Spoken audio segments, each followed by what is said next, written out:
Hello, my name is Jake Walker. This video is for TEP 438A.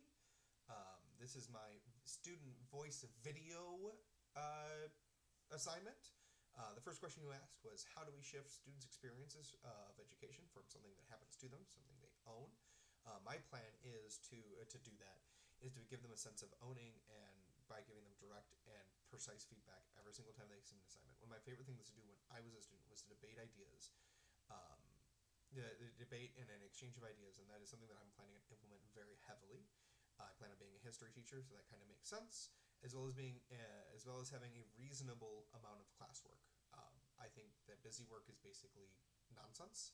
I don't think that you need to answer 50 questions every single time you read something. I think a much better idea would be simply to just give a very short quiz at the very start of it, just very start of the class over what the reading was last night. And a good way to build ownership over that is, instead of having me grade it, have one of their fellow classmates grade it, like we all grade it together as a class. And I think that's really going to build a strong sense of ownership over their own work. The next question you asked was, how specifically do I plan on promoting that metacognitive thinking?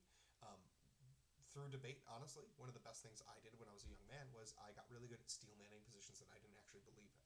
So, for example, what I plan on doing, one thing that I'm going to do is, when we talk about the American Revolution, I'm going to force the students to one day or maybe 1 week, or 1 unit of time, talk about why the founding fathers decided to rebel against the crown, and then argue with people who are arguing why it was a bad idea to reject the crown, and then those two sides are going to flip flop, so that way they have to argue each other's positions.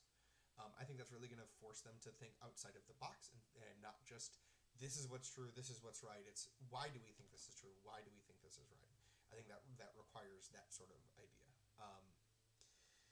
What are individual students or small groups can be responsible for in my classroom? I think the peer grading idea that I had earlier is really, really good, as well with the debates. That's a lot of engagement, and that's a lot of small groups and individual students both doing that. The next question was, how will students have choices in the classroom?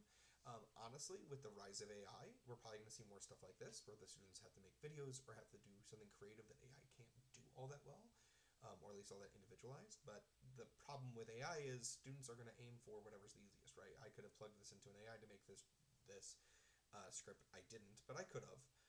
And it would probably be pretty darn good, but the thing that they couldn't do is be convincing with me telling you. So that's why I'm telling you these, instead of trying to make an AI do it. Maybe the AI would be good enough in 5-10 years. We don't know.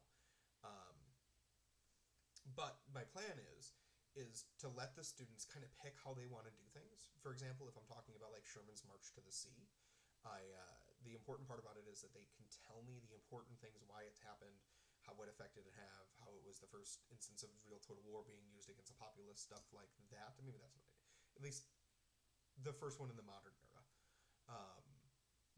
Regardless, I don't care how they get me that information, whether it's a video or an essay or some other third idea that I don't even have because they haven't presented me with it. I care way more about that they know the information than how they present it to me.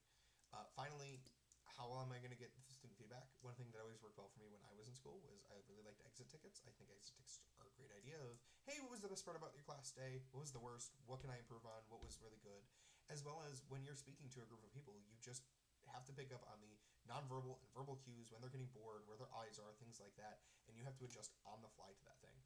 And since we're all individuals and we're all unique, and not one of us is like the other, I don't have this is exactly what I'm going to do to solve these problems, because I don't know what the problems are. I don't know what differentiation the different students are going to need, stuff like that. So there's no hard answer to that question, beyond, I'm going to do my best to build a culture where the students can bring me reasonable complaints and things like they're even non-reasonable complaints, just complaints and things that they don't like about things, or things that they really like about things, so I can improve and work on, and things like that. Just having that open dialogue, like you would have in any sort of leadership role. So, yep. Thank you. Have a great rest of your day. Bye.